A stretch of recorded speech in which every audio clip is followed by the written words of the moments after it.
टूटी टीवी।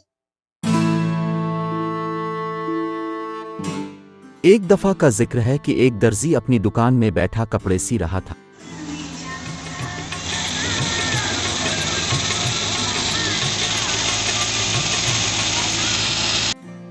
कि अचानक से वहां एक हाथी का बच्चा आ गया और अचानक ऊंचा ऊंचा बोलने लगा। दर्जी ने इसको एक रोटी का टुकड़ा दिया। वो हाथी हमेशा दर्जी की दुकान पर आता था। एक दिन हाथी आया लेकिन दर्जी ने इसको रोटी के बजाय सुई चुभा दी।